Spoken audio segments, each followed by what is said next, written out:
All right. Good evening, everyone. Thank you so much for joining us on this lovely evening and for this wonderful webinar on how to care for your streamside landscape.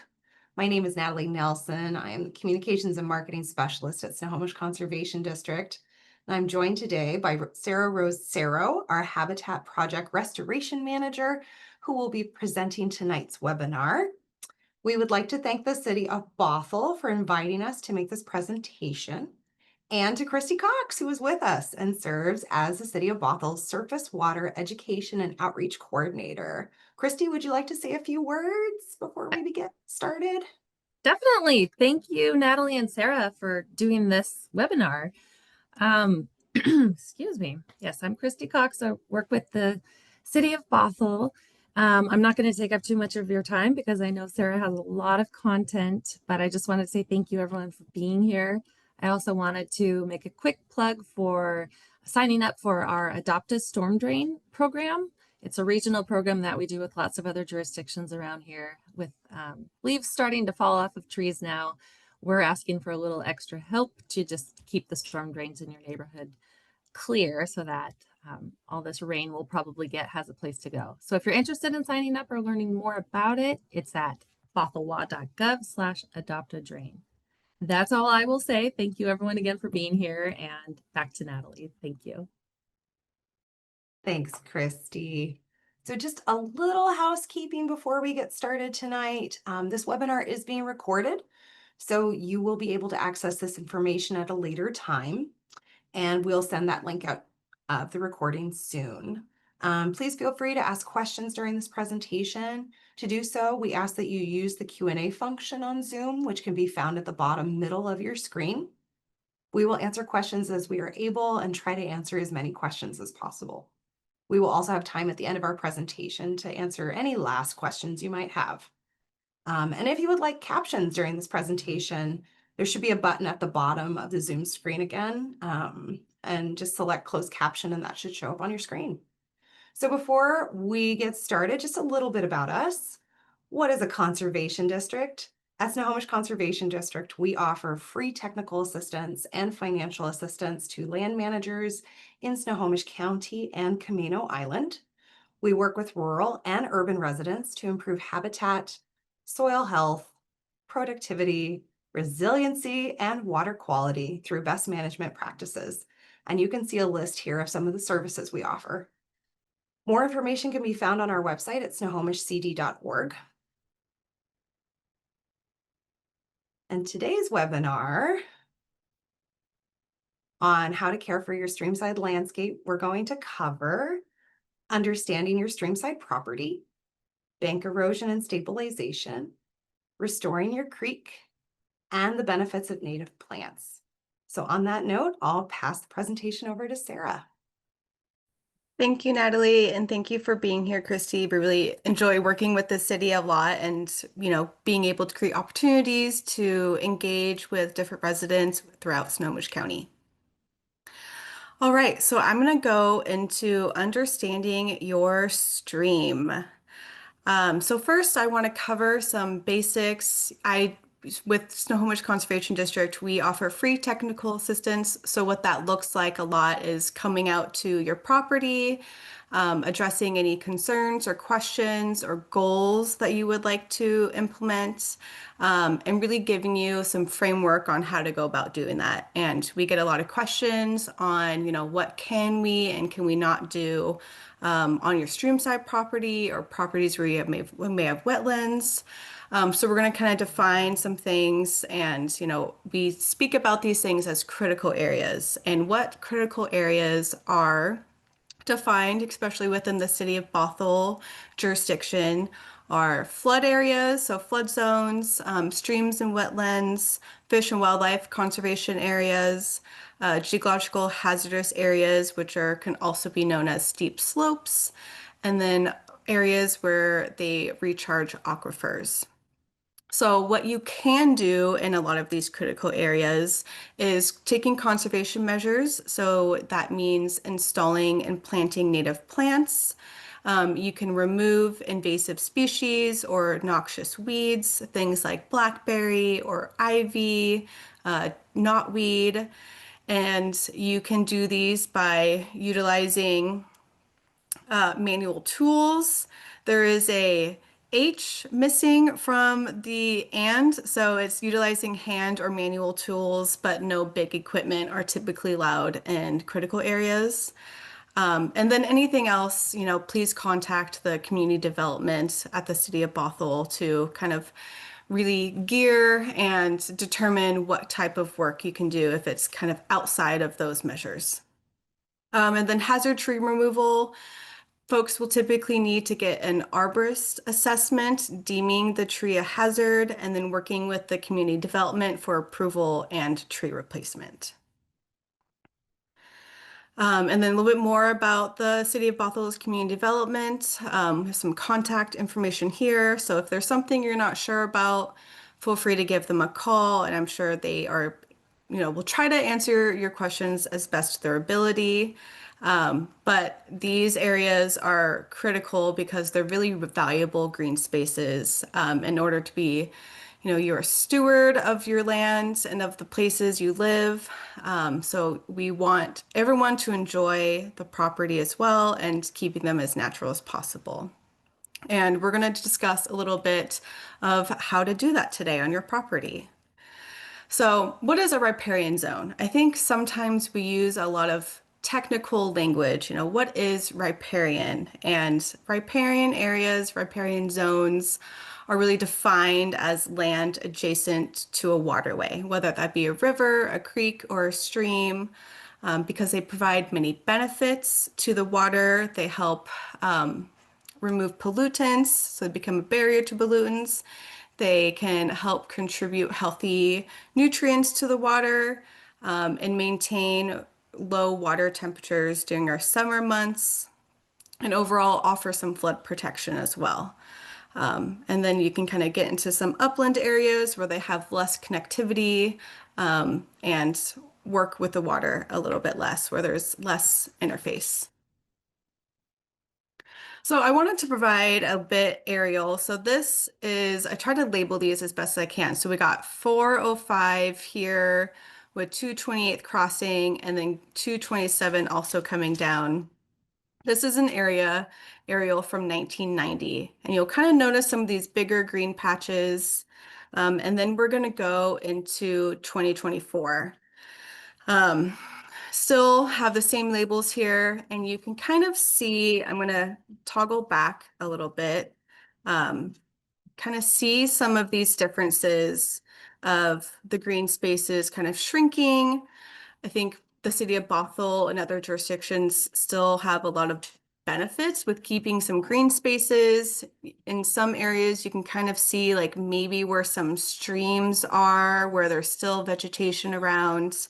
But this kind of goes to show just how much our county and other counties around us have really developed and created more surface water. So surface water and stormwater is the #1 source of pollution in the Puget Sound. So, going into Christie's plug about Adopt a Drain, really want to make sure only rainwater is going down those drains. And this illustration is really trying to portray the type of runoff that happens in urban environments versus the natural environments. So this is where critical areas play a really key and important role in keeping the health of our water and ultimately the health of our Puget Sound. More beneficial for things like our orcas or, a keystone species like salmon, to be able to really improve water quality and help reduce the pollutants that are going into the Puget Sound.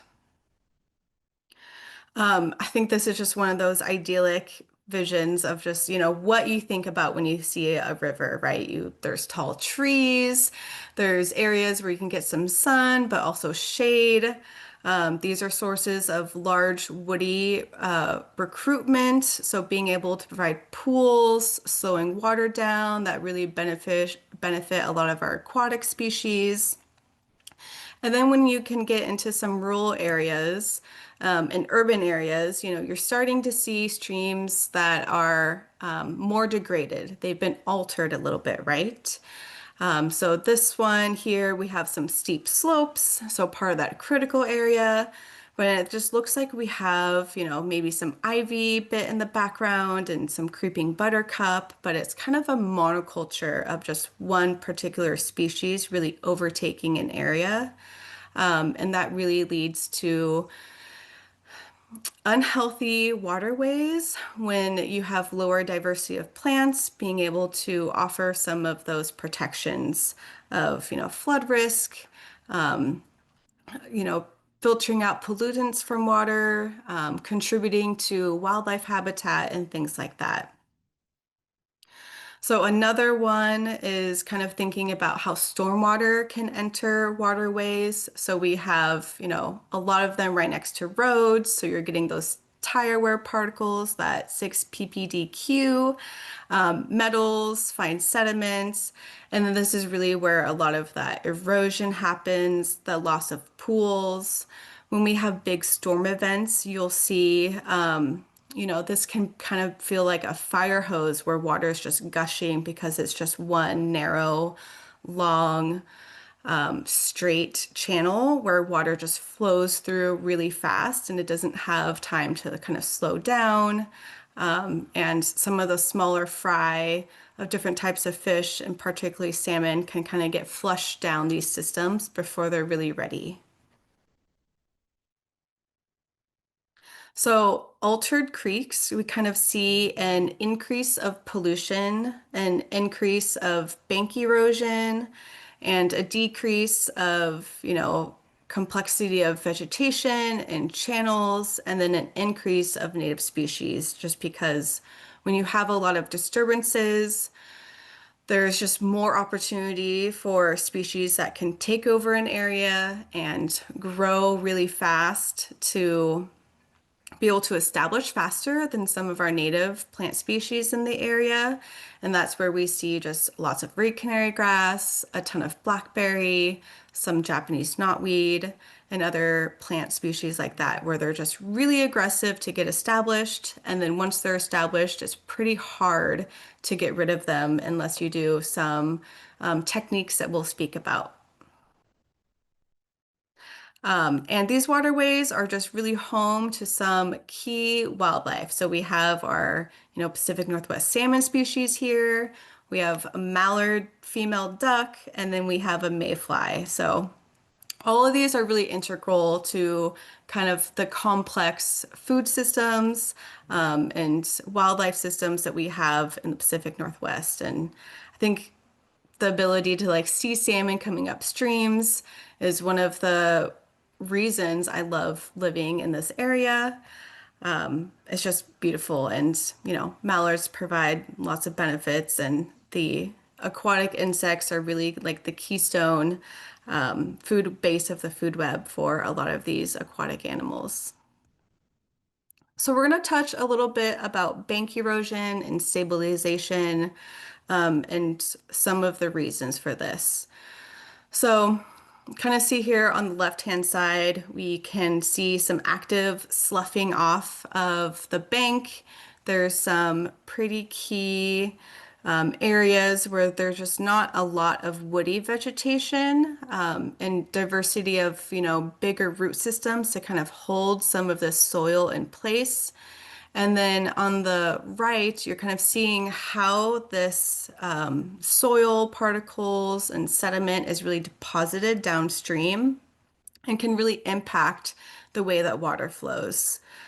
So bank erosion is pretty difficult to deal with, especially since, we're not seeing things like big rocks, armoring channels anymore. That's something typically that's not allowed within the state anymore. So we have to come up with ways to, reduce the erosion that we're seeing.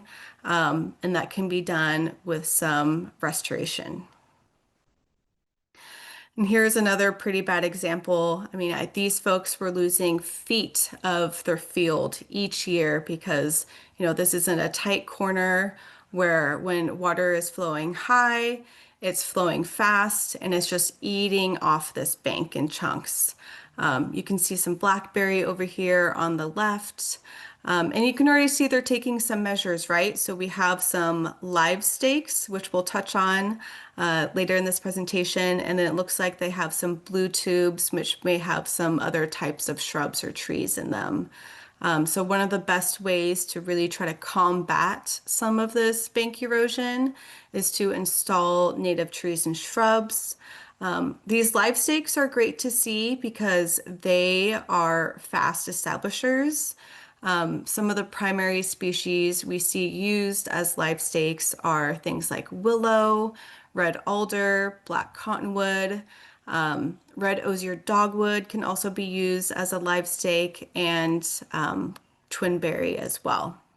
So these ones, it's great because what you see above ground, there's probably at least double or half the length underground. So as soon as you stick that live stake, which is basically a stick free of any branches or twigs, into the ground, you're sticking the majority into the soil where they can establish roots pretty fast.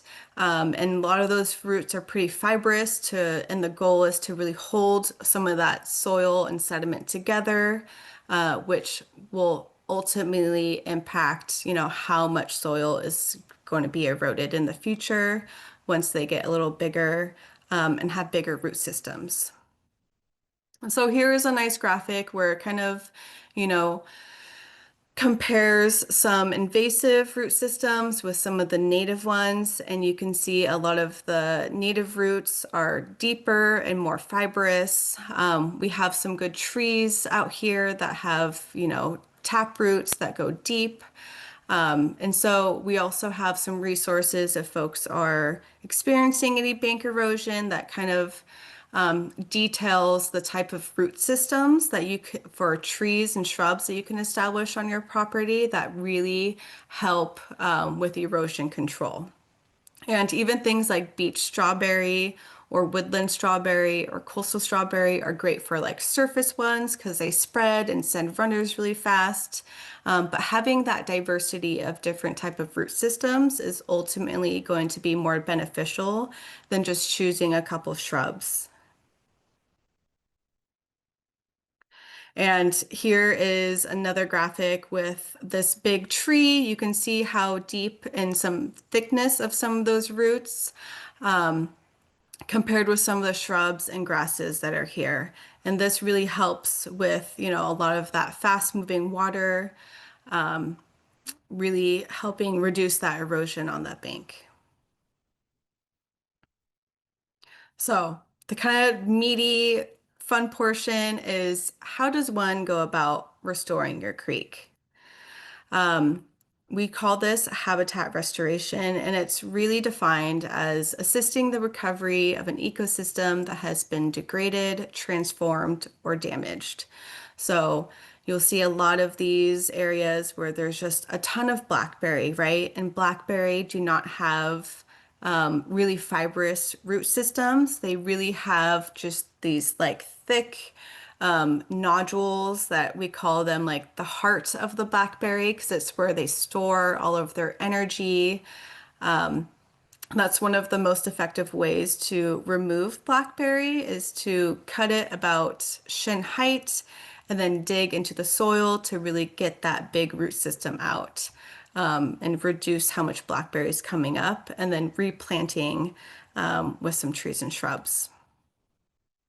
So the process that we use for restoring a lot of these areas is that, we will first conduct a site evaluation. Once that's done, we will look at, the method of plant removal for controlling and removing invasives, and that really varies at each site depending on what you're dealing with, whether it's, here in the left, which is like reed canary grass, or blackberry or knotweed. And then following plant removal, you want to plant various trees and shrubs, and then maintenance and monitoring. So maintenance can be coming in and trimming the grass, You can see here on the left that we stomp the grass. It's kind of a tool that folks could use to like create crop circles. So we're kind of like pushing the grass down, and it's not going to completely get rid of the grass, but it's really reducing a lot of the competition for the plants that we're trying to establish, right? So some of these can get really shaded out, don't have enough sun access. So there's different techniques to do maintenance, and then the monitoring aspect is just, keeping an eye on what's doing well, what type of plant die-off you have, and really just trying to monitor like the things are happening in your project area or on your property, and then doing some mitigation if needed. So the site evaluation, we talked about choosing a diversity of trees and shrubs, and you're going to do that by inventorying existing vegetation, really trying to identify, okay, what's doing well here? Do I have some cottonwood? Do I have some alder? Those tree species like some, moist to wet soil, and then, how much sunlight is the area receiving? Trying to identify the native plant or invasive plant species that you have on your property so you know how to properly deal with those, and kind of combining all of those together to really determine the best way of moving forward with, restoring an area. So there's different techniques for invasive plant control, right? So there's manual, there's digging it out, there's chemical, which is spraying herbicides, mechanical mowing. Mechanical is great for blackberry. If you use something like a brush cutter or a big mower to really cut things down before you're able to dig down and get out the roots. Shading out and out competing is really beneficial when you're dealing with tall reed canary grass. Reed canary grass is really hard to do any manual or chemical removing. Even mowing is only effective for so long because it grows so fast. So it's kind of playing the long game of establishing taller trees to really provide some shade. Reed canary grass can't really tolerate a lot of shade, so it just kind of dies back a little bit. And using a combination of these is really effective, right? So doing some mechanical mowing for the blackberry and then digging out the roots. Blackberry can also be sprayed with herbicide, so doing an herbicide spray and then waiting a year to really dig out those roots. Japanese knotweed is, really only effectively removed with herbicide. And then in some areas and instances, sheet mulching can also be effective for removing these invasive plants. So here's an example of an area that we are brush cutting to remove some blackberry. And a lot of this is done in the fall, and then we'll come back in after this is kind of controlled and reduced to add more tall trees. And then we'll plant consecutive years to really, do maintenance of the blackberry is going to grow back, keep cutting it back, grubbing and digging out the roots, and then establishing more plants to really try to outcompete some of these bigger stands of blackberry. And you'll see some pink flags here. So just an example of areas where we've planted, and areas where we've dug out some of the blackberry roots. And the plants are already starting to grow here, looking pretty good. Year one, they kind of are putting on a little bit of, vegetation, and then year 2 and 3 are really where they start to take off and, put on more vegetation and get a little bigger and taller to really outcompete some of these invasives on sites. And then here, this was a site prep of cutting reed canary grass to really have a good way to see where we're planting. We did row planting here, which is just effective in terms of being able to maintain and mow and stomp some of the reed canary grass as we keep establishing plants, but still trying to reduce the competition because I don't know if any of you have been or seen reed canary grass, but it can get 6 feet tall. It is tough to find small plants in there. So being able to kind of chop it early and then stay on top of it as it starts to grow throughout the year. The knotweed is just a beast. Really hard to get rid of and eradicate from a property unless you're using herbicide application. So the two that we use on some of our sites is glyphosate and imazapyr. Glyphosate is essentially Roundup. Please reach out to the conservation district if that's something that you're dealing with in your property or you're interested in using herbicide and chemicals. And we can give you some great guidance on being effective and, following the directions on the label so you're not using it improperly. So it's not going to be as effective. You're wasting your time and your money, and it's, being able to not be effective on the plant and, create some harmful side effects to the environment. Sheet mulching is another great way to kind of reduce some of the weeds you have on your property.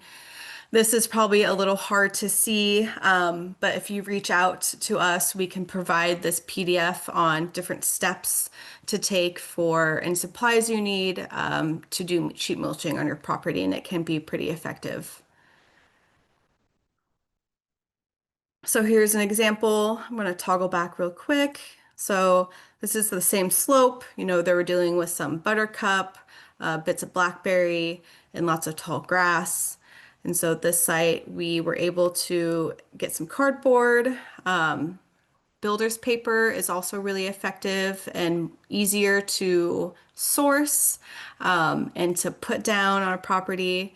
But we kind of just cut with a box cutter like X's within the cardboard, peeled those back to install some plants, and then covered it with some wood chips. And there's other ways you can do sheet mulching. You can add a compost layer on top of the cardboard before you add wood chips. But wood chips is ultimately going to be your top layer to really reduce some of those weeds. And then planting. So in some areas, and generally, you want to call 811 before you plant to identify any utilities you may have in the area. And then remember just to do your site assessment, think about how much sunlight an area receives before you're installing plants that, either really like shade or really want full sun. So you're not wasting your time and your money by installing a plant that isn't going to thrive there and maybe will die. Thinking about how much moisture is in the soil. So you can do this by digging a hole. This can be done in the summer and fall, ideally, even winter. But you can take a small handful of soil, kind of rub it together in your hand to kind of create like a little ribbon or a worm shape, and see how that holds together. And that will kind of give you a little information about the texture of your soil.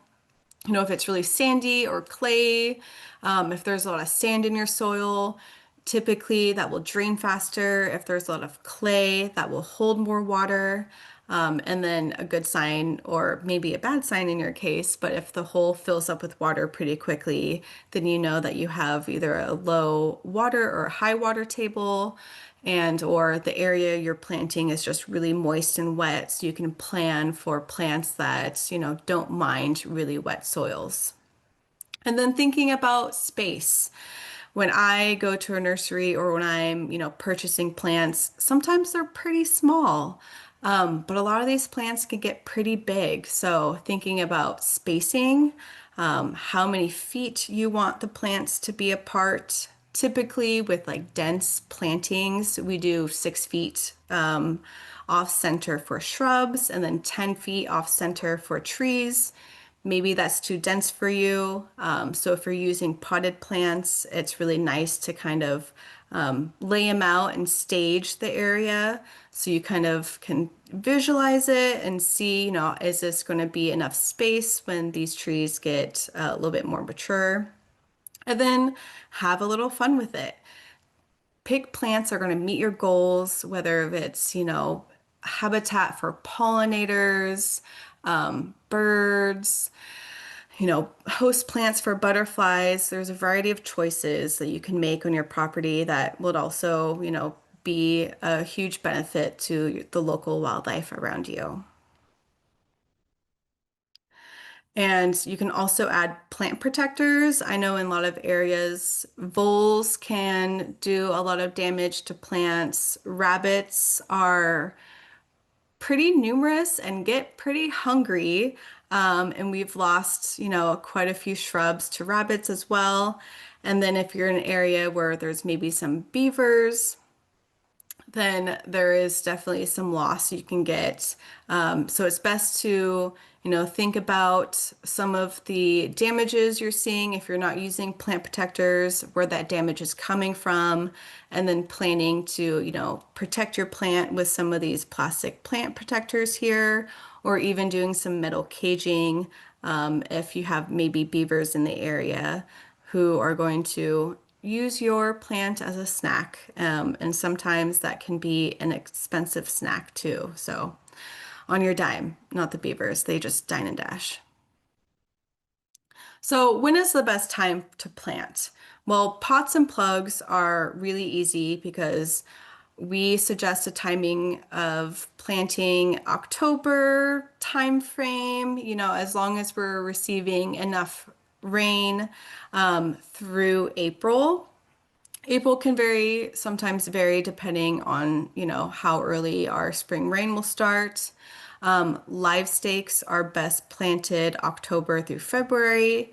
And then bare roots are best done January through April. And I will cover why in a minute. So container plants are often more expensive. They are better for planting in tall grass like reed canary grass, like I talked about. They can be planted throughout the season, so it's really easy to, if you're constrained on time, to think about when you have time to plant things. But it's just really, if you have a larger property and you have a big area that you're planting, they're harder to move around, especially if you're, planting a couple hundred. So there's some constraints with container plants, but I think it's based on ability to, move them around, resources for purchasing, and then what type of area you're planting to. So if it's tall grass or blackberry, there's always pros and cons with some of the decisions we make in terms of, what stock type to use. So live stakes. So I kind of explained a little bit ago that live stakes can be used for certain species like willow, red alder, cottonwood, black twinberry, red osier dogwood. And they're just sometimes large branches cut off, and then you cut all of the stems and twigs off. At the bottom of the live stake, you'll cut it at an angle so it's easier to shove into the ground. And some of these are best done when they are, at least not at least, I would say at least 4 feet to 3 feet. But best when it's 6 feet tall or long, so you can shove 3 feet into the soil if you're able to, and then have 3 feet sticking out where they will bud out. These are really cost effective because you can harvest locally. They're great for erosion control and soil stabilization. So when I talked about bank erosion, we saw pictures of some of those live stakes that were used, and they just establish roots a lot faster when there's so much woody material put into the soil. And so they're quick to grow, but also they're a favorite food of beavers. So there's a lot of times where we've put thousands of live stakes out into an area. We'll come back a few months later and half are gone because beavers occupied the area and it was just a nummy snack for them. And then after they ate it, they included it into their lodge or their dam. And you can see a tiny bit here, and let me see if I can get my laser to make it really clear. This is a T-post, and you can kind of see a bit of caging here. So in some of these sites, we have decided to cage off areas where it was just determined, okay, here is some sacrificial live stakes, but these live stakes within these caged areas are ones that we really want to survive. So oftentimes we'll just overplant live stakes because either we know beavers are on property, or we're just worried that beavers will come in and really decimate some of the project area. And bare root plants, so these are plants that basically are not in a pot. They were basically in a large field and then they're harvested and all of the soil is shaking out. So it is essentially a more cost-effective way to get a lot of plants. I have an example here. Sometimes we'll buy shrubs of bare roots for 90 cents each if you order 1,000 or more. That doesn't seem really practical to some landowners, and that is why we have our annual plant sale where you can buy bare roots, not in 1,000+ bundles, but usually in 5 or 10. And we sell them in 5 or 10 because they usually have lower survival rates. So they're cheaper to purchase, they're easier to plant, but oftentimes you'll buy 5 and maybe 2 or 3 only survive. And they're only available after January because that is when they're most dormant and easy to get out of the ground to sell. So really cost-effective way, really easy area, really easy if you have a large area to plant.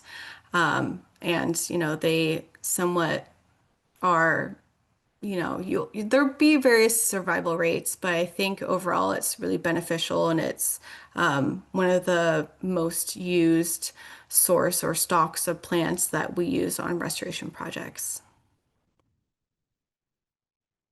So maintenance, you can do all of this work of prepping your site, cutting down the blackberry, mowing the reed canary grass, planting pots, investing sometimes hundreds of dollars into plants to restore an area. And if you leave it and walk away and don't provide any maintenance, it is not going to go well. So maintenance is one of the most important aspects of restoring an area because blackberry can always come back. Even if you're grubbing and removing roots, just think about all of the berries that bush has produced, and then not all of them are eaten by birds or other wildlife or humans. And so they're falling to the ground, they're getting into the soil. You have a seed bank of blackberry seeds that once they have more sunlight, they are going to establish. So you can see here in an area where there was a lot of blackberry removed, these little bushes coming up are more blackberry. It's really time consuming, but even if you're doing maintenance once a year, you're going to have a lot more effective and survival in the plants. And then think about, replanting. Sometimes it's just a lot to take on, right? So doing something in stages is going to feel less overwhelming.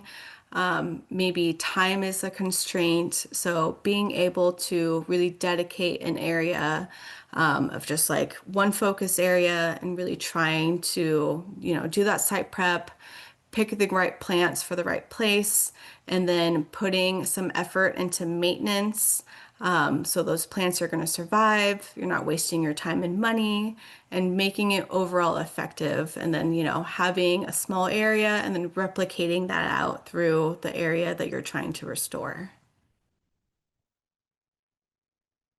Talked about row planting earlier. It's not always the most aesthetically pleasing, but man, it can really be effective when it comes to maintenance, especially if you're dealing with reed canary grass and just have really grassy areas, or even if it's just an area with lots of blackberry. It's just so effective to come through with a mower, or even if you're, stomping some of the grass, or even using a weed whacker or brush cutter to be able to know where your plants are so you're not killing them as you're cutting down things. And just being able to reduce the time of maintenance, and maybe just having a plan of, being able to tackle certain rows at certain times, if a space is too big or it's just, hard to do a lot at once. So there's different techniques you can use to make it more easier for landowners to do a lot of their own restoration. So, weed management, we talked about pesticides, herbicides, are fairly effective when it comes to knotweed and blackberry at times. Please always read and follow the label for various herbicides. You can really reduce the harmful effects of them when it comes to ecosystems, the environment, especially near waterways. You want to be really careful, and because they do have a, pretty detrimental impact on various pollinators, amphibians, and other wildlife. This is a photo of a larvae, and it's a ladybug. I did not know this for the longest time, and I was just like, what are all of these little things on my plants? And I did not kill them, but I also did not know what they were. So it's just nice to know making sure you know who your friends are. Ladybug larvae eat a lot more aphids than the adults do, so they're pretty beneficial to have around when you have a landscape where, maybe aphids are causing a little bit of havoc. So we're going to talk briefly about some of the benefits of native plants. And I just wanted to pause really quick to see, I blasted through some of this, but I just wanted to see if there's any questions at all. Yes, Sarah, thank you. We have received one question. Okay. Someone was curious if we'd be sending out a copy of our slides after the Oh, presentation. absolutely. Yeah, I can turn these into a PDF. The link should still work. If not, I can fix that in the PDF, but I'm happy to, yeah, make sure that these are sent out to everyone who is registered for the webinar. Wonderful. Thank you. Okay. Thanks, Natalie. All right, so I've talked a lot about establishing native plants, various stock types, whether it's pots, live stakes, or bare roots. So why native plants, you say? Well, they require less work to get established. And once established, they typically do not need to be watered.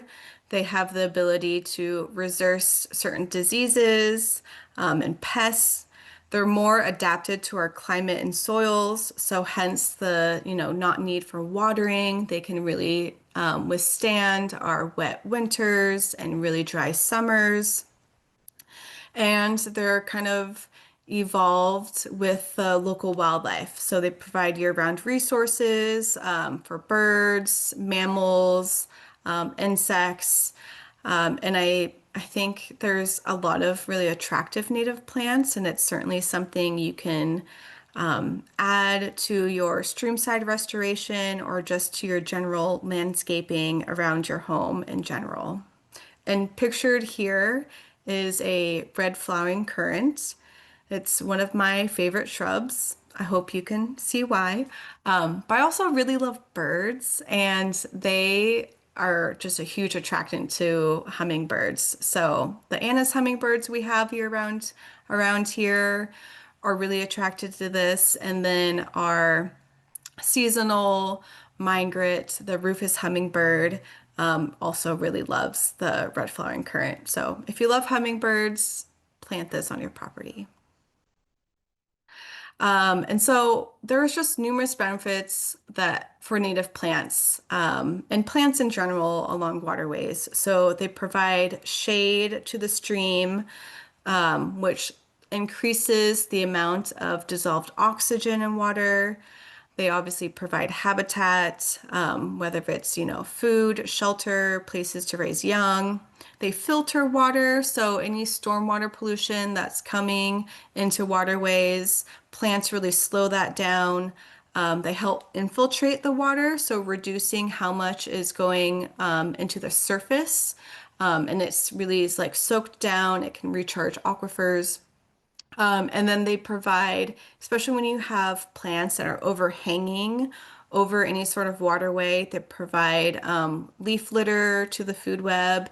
And also sometimes a lot of insects will be on those, on the vegetation and fall into the water and offer more food for the aquatic animals that live in it. Layering can also be really important. So we talked a lot about trees and shrubs.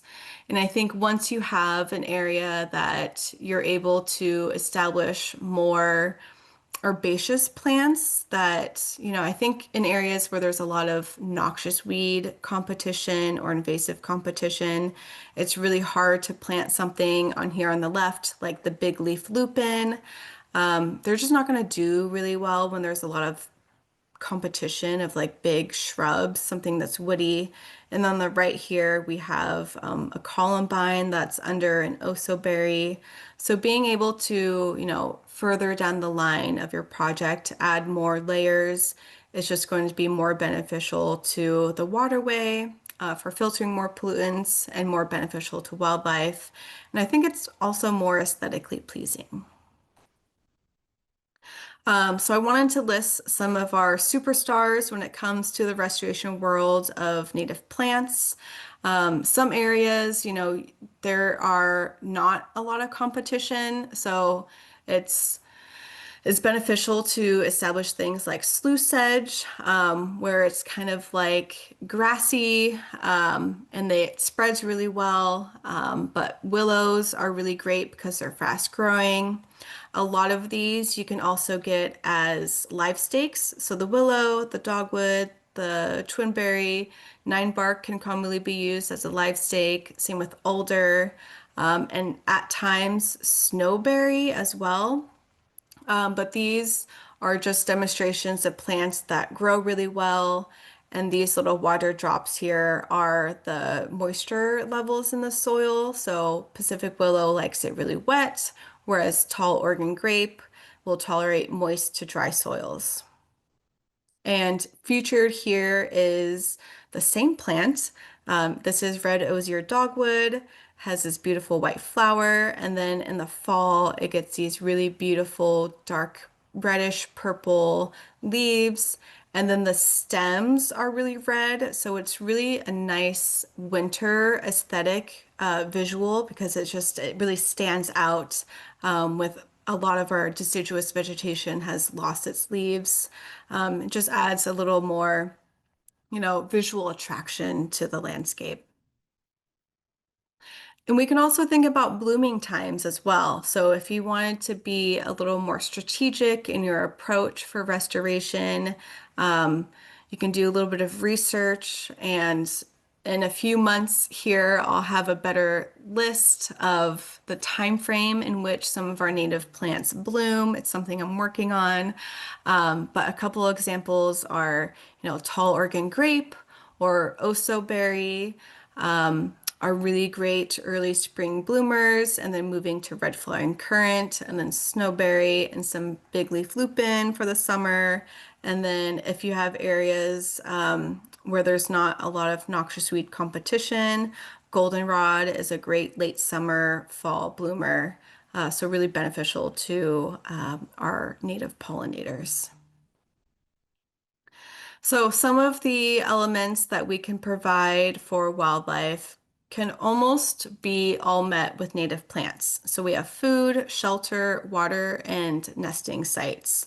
Um, Water is arguable of like whether or not native plants provide some water, but I think it's the size of the wildlife. You know, sometimes water is collected on leaves, which water can be utilized by wildlife.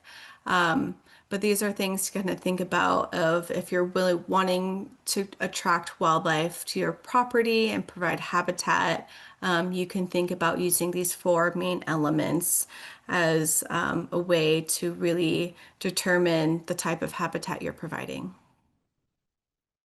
We have serviceberry and Pacific crabapple are great examples of shrubs and trees that provide berries and fruits for wildlife. This serviceberry is in my backyard and it's one of my favorite berries to eat. These are both edible, although the crabapple is not super delicious. But the serviceberries certainly are, and the cedar waxwings think that too. Other great berry examples are like evergreen huckleberry is another great one. It's a, medium-sized shrub, doesn't get too big. Great for wildlife and humans as well. And thinking about shelter. So we're coming upon fall. There is lots of leaves falling on the ground. Consider leaving some where they're not blocking storm drains, but being able to maybe use a blower or a rake to, shelter them into one particular area on your property, to provide more shelter for amphibians. We also have lots of butterflies who have larvae that are overwintering in leaf litter. It really just plays a pivotal role in creating diversity of shelter for different types of wildlife, especially when it comes to insects, when they're a huge source of food for a bunch of our local wildlife during the winter when there's not much other resources around. And then consider leaving strategic areas with some logs or rotting wood in place. I know anytime I'm out hiking, next to some of the trails, I'll see a log kind of like lifted up a little bit to see if I can see any salamanders. So it's just really great places for them to seek shelter and cover. And then water, I wish I lived near a stream. But if you don't, there is different ways you can offer water for wildlife. So it could be a bird bath. These little dishes here are for small mammals. And then this on the right is a nice area where there's rocks to provide water for pollinators so they're not, drowning. They have a place to land and can get water safely without falling into the water and then needing to be rescued. And then nesting sites for other pollinators. So a lot of our bees are ground nesting, so leaving small patches of areas of bare soil. This here is a Western tiger swallowtail butterfly laying an egg on a Pacific willow leaf. And then consider, making your own or purchasing a birdhouse for some of our cavity nesting birds as well. And this is a great link to think about features of a good birdhouse. There's different entrance hole sizes for different bird species. So smaller ones could be great for like chickadees or nuthatches. And then bigger ones, they even have boxes for owls. So we have a couple different cavity nesting owls in this area. So considering size is a great idea for the types of birdhouse that you're, providing habitat or for birds. And that is the end of my presentation. I would love to hear if there's any other questions from any other folks. Natalie? Yes, thank you, Sarah. Yeah, we received another question saying King County has these awesome native plant landscape maps. Is there anything similar for riparian habitats? Ooh, I don't believe we have one of those landscaping um, maps. We have lists of plants. There might be a few out there I can dig out and find. So maybe that's something, Natalie, we can send with our follow-up email that has the link to recording, the PDF, the slides, and then some of those maps of different landscaping ideas for riparian areas. Sounds great. Thank you. Those are the questions that had been asked during your presentation. Oh, we have another question. Could you also speak to managing invasives from upstream neighbors? We've done a ton of restoration work on our property, but keep getting reinfected from neighbors. Great. Yeah. I'm curious if this person is willing to say what type of invasive, because I think there's different management strategies depending on the type of invasive. And, they can put it in the Q&A or the chat. And or they can reach out to us so we can do a site visit and really get eyes on the property, and just keeping in mind that we're non-regulatory. We just work with, landowners on a volunteer basis. But it would be more beneficial to have, eyes on the property and come up with some solutions on how to reduce some of those invasives coming upstream. Um, it can be somewhat challenging. Looks like gifts from my neighbor include blackberry, jewelweed, ivy, and yellow archangel. These are all in the chat. Thank you. Yeah, that um those are some tough ones to deal with. The jewelweed is likely going to be a challenge. I would say out of all of those, the blackberry would almost be the least of my worries. Ivy is like, it's not as bad, but the jewelweed and the yellow archangel can be pretty tough to deal with. Um, I would and I think it really depends on like the size of the property, what plants you already have. If there's areas where there's just easy to establish, I would say if you were willing, I would love to come out and do a site visit and really talk through some of the ways to really reduce a lot of these invasives coming from upstream. And then, maybe we could even put a flyer on your neighbor's door to see if they want to have us out and, tackle some of the invasives on their property too. But yeah, I think being able to create and I think it depends on how many natives you already have on your property. Um, if you're already dealing with areas where there's a lot of invasives, being able to reduce those effectively and then establish some aggressive native ground covers can be helpful in reducing a lot of the seed coming from the jewelweed, and reducing a lot of the or increasing the competition of native plants to outcompete and reduce the invasives that come on, is one strategy, and it would just be more effective to kind of see the area firsthand and share some of those techniques in person. It's a little hard to do. And or you can also let me see if it's not advancing. Email me photos if you are just not keen on having a site visit. please write down my email, or you can even find my email at snohomishcd.org. Even just getting photos would be really helpful for me to follow up and provide some further recommendations. Thank you for the question, though. I really appreciate that. Wonderful. All right. Well, thank you so much again. Thank you, Sarah. Thank you, Christy.